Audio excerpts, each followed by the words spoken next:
Voy a activar aquí la cámara. Ya.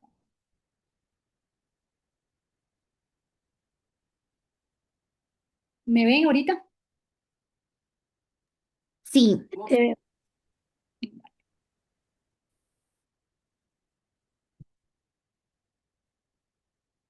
Listo, entonces empecemos. Hola a todos, mi nombre es Diana Salazar, soy estudiante de segundo semestre de medicina de los Andes y bueno, hoy les traigo una patología, a mi parecer, de las más interesantes en el área de la endocrinología, que es la tiroiditis. Entonces, bueno, sin más preámbulos, empecemos. Bueno, es importante empezar diciendo que el término tiroiditis no se refiere a una sola enfermedad, sino que comprende varios trastornos que tienen en común la inflamación de la tiroides. Como vemos acá, la glándula tiroides se ubica en la parte anterior del cuello, por delante de la tráquea, conformada por dos lóbulos que están unidos por un istmo y que es fundamental simplemente porque produce hormonas que regulan nuestro metabolismo.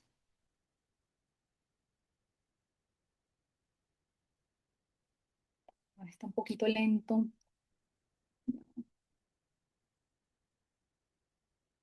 Entonces, clínicamente podemos clasificar la tiroiditis en dos grandes grupos, las que cursan con dolor y las que no generan dolor. Entre las que cursan con dolor encontramos la tiroiditis granulomatosa y la infecciosa, que puede cursar como aguda o subaguda. Y en las que no generan dolor tenemos la linfocítica, que también se conoce como silente y se presenta posparto, o la tiroiditis de Hashimoto, que es la más común y la de más relevancia clínica. Pero ya más adelante vamos a ahondar en cada una de ellas.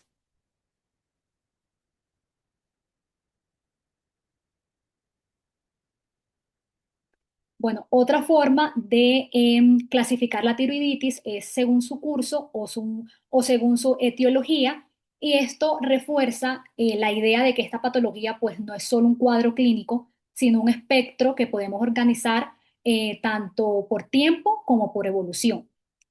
Entonces, entre las agudas se pueden deber, perdón, por infecciones bacterianas o infecciones fúngicas en pacientes inmunosuprimidos, también en pacientes que ya han recibido radioterapia, y un caso particular es la amiodarona, que es un fármaco con alto contenido en yodo, y este también se puede presentar como subaguda o crónica.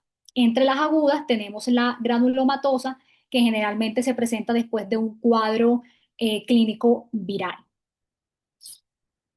Menos comunes está la silente, que bueno, es rara, pero importante, porque aunque es sin dolor, pues en pacientes que acaban de tener bebés, entonces es importante el seguimiento que se le hace a cada una de estas pacientes. Menos comunes tenemos por micobacterias. Y por otro lado, tenemos las crónicas, que estas pues persisten en el tiempo y tienen un mayor impacto en la función tiroidea. Entonces, mientras las subagudas suelen resolverse, las crónicas generalmente pues van a dejar secuelas permanentes como el hipotiroidismo. Entre las crónicas, la más importante, como ya había mencionado anteriormente, es la de Hashimoto, porque es la principal causa de hipotiroidismo. Tenemos también la tiroiditis de Riedel, que ya la vamos a ver un poquito más adelante, y menos comunes tenemos tiroiditis por parásitos, perdón, o traumáticas, que viene siendo la tiroiditis por palpación.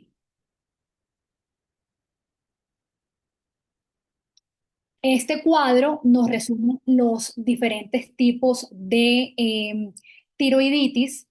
Aquí vemos que pues la diferencia clave van a ser la forma en que se presenta clínicamente, su diagnóstico y su posterior evolución. Bueno, este es el patrón clásico de la tiroiditis, pero es bien importante que este cuadro o esta gráfica más bien lo relacionemos con la tiroiditis subaguda, porque este es el curso evolutivo típico que este tipo de tiroiditis sigue. Entonces, lo que vemos en esta gráfica es ese patrón trifásico que acabo de mencionar, en donde ocurre una liberación masiva de T4 y de tiroglobulina con elevación de sus niveles, lo que va a producir esa fase de tirotoxicosis inicial. Luego se va a producir una degradación de T4, esa T4 que se ha ido pues liberando, y digamos que tras un fugaz estado de eutiridismo, es decir, niveles normales de hormonas tiroideas, el paciente va a entrar en el hipotiroidismo. ¿Por qué? Pues porque la T4 desciende. Entonces, en esta fase, el exceso de esa T4 va a inhibir la secreción de TSH, lo que hace pues que obviamente sus niveles van a estar suprimidos. Entonces, la glándula tiroidea, debido a esa destrucción inflamatoria, eh, pierde la capacidad para almacenar isótopos radioactivos, por lo cual va a existir una ausencia de captación por radiofármaco. Luego, ¿qué hace la hipófisis? Aumenta esa producción de TSH, lo vemos acá, con el objetivo pues, de estimular esa producción de T4. Ya luego de varios meses, pues la tiroides va a recuperar su capacidad para sintetizar las hormonas hasta restablecer su función tiroidea.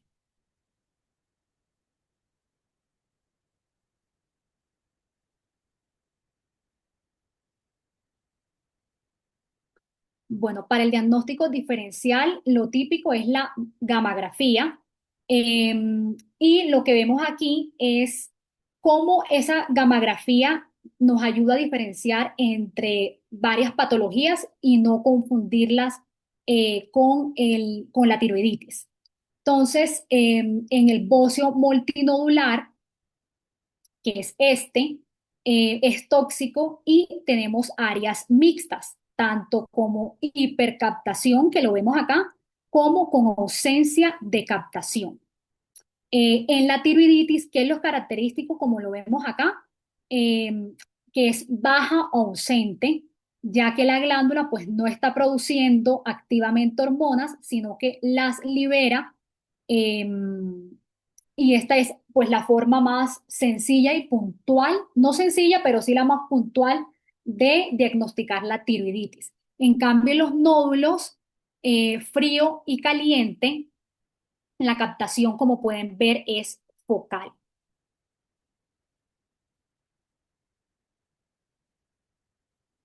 Bueno, ya ahondando entre los subtipos de tiroiditis, la aguda, aunque es poco frecuente, es bien importante porque puede cursar como supurativa. Es más que todo común en niños y adultos jóvenes. En los adultos mayores, pues se presenta con inmunosupresión, clínicamente hablando. El bocio es de una duración larga. Y clínicamente, ¿qué se va a presentar? Pues dolor tiroideo súbito que se puede irradiar al oído, a la garganta. También se va a presentar fiebre, escalofríos, disfagia, eritema y se puede presentar eritema local.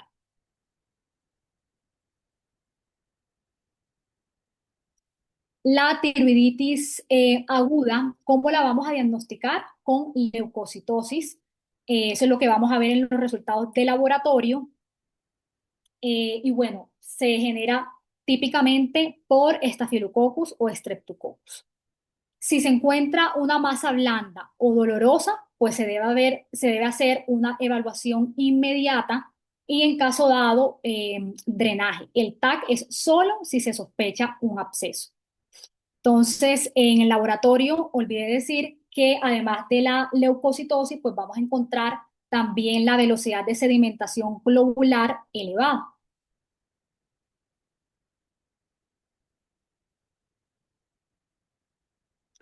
El tratamiento generalmente es con antibióticos y pues como ya mencioné, en caso de que haya absceso, pues ya el tratamiento sería quirúrgico y se hace el drenaje. Pero esto puede tener complicaciones, entonces toca vigilar sepsis y mediastinis, que es como las dos cosas más comunes que pueden suceder luego del drenaje.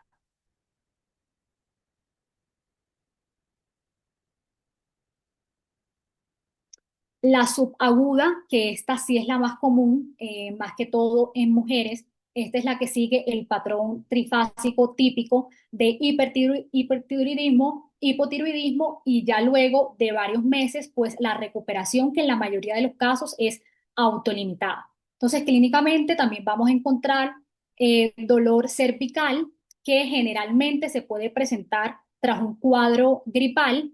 Se presenta también fiebre, bocio pequeño y el dolor también se puede irradiar a la mandíbula o al oído.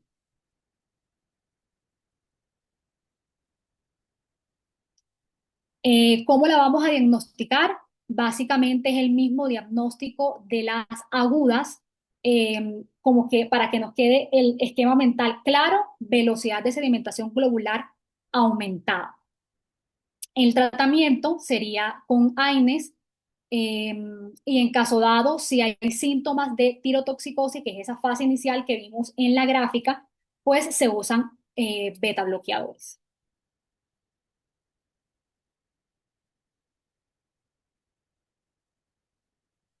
Esta tiroiditis posparto o silente es más que todo frecuente en el primer año.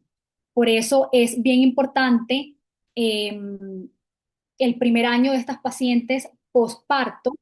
Y bueno, clínicamente hemos visto que lo más común entre los subtipos de tiroiditis es la fase trifásica de hipertiroidismo, hipotiroidismo y ya luego una recuperación que en la mayoría de las pacientes van a tener aumento tiroideo mínimo. Nunca pues será igual después de esa fase.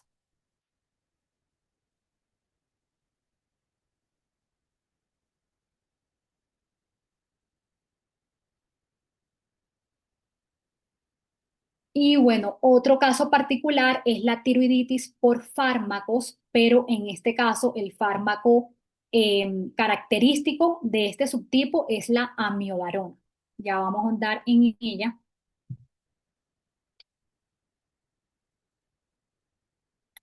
Y bueno, es básicamente porque este medicamento tiene alto contenido en yodo y el diagnóstico resulta que la gamografía es poco útil porque precisamente por esa gran cantidad de yodo, pues la gamografía estaría bloqueada. Entonces, lo típico como tratamiento para este subtipo de tiroiditis es suspender este fármaco. Y bueno, en casos seleccionados, como una solución a largo plazo en pacientes pues, que han resultado muy afectados, se valoraría la opción de cirugía.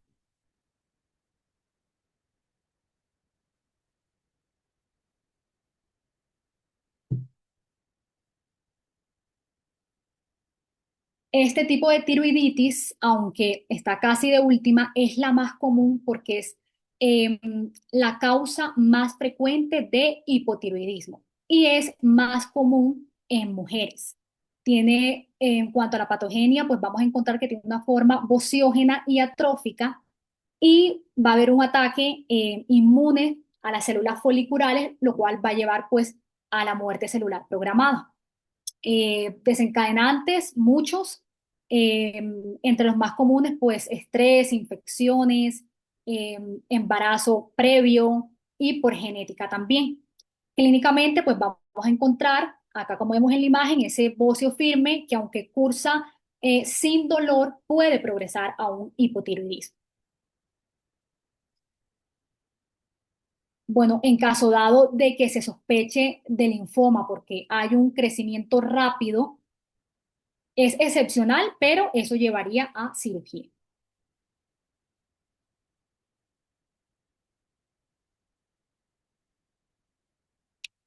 Y bueno, esta es la tiroiditis, digamos que menos frecuente, la de Riedel, pero es importante por el simple hecho que puede aparecer una fibrosis invasiva del cuello, lo que nos puede llevar a sospechar de un cáncer.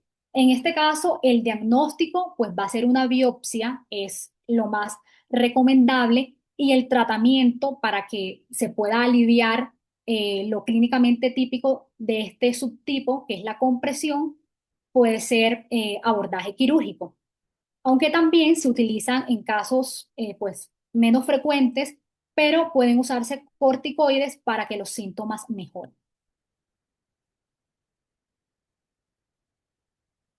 Entonces, concluyamos que la tiroiditis, como bien dije al inicio, no se refiere a una sola enfermedad, sino que pues, es un grupo heterogéneo de trastornos. Segundo, podemos decir pues que el dolor, la evolución temporal y los hallazgos que encontramos en laboratorio van a ser claves para clasificarla y para diagnosticarla. Pues la mayoría siguen ese patrón trifásico de hipertiroidismo, hipotiroidismo y posterior recuperación con el paso de los meses. Y por último, pues el tratamiento siempre debe ser individualizado según cada paciente, según su etiología.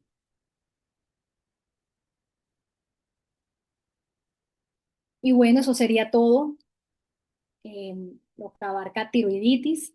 No sé si hay preguntas, comentarios. Estoy atenta. Muchas gracias, Diana. Muy completa tu presentación. Muchas gracias, Diana. Ahí por el grupo mandamos el link de asistencia para que puedan registrarse y así podamos contar su asistencia a la charla. Muchísimas gracias. Y en los Ah, próximos gracias a días la ustedes. grabación va a estar en nuestro canal.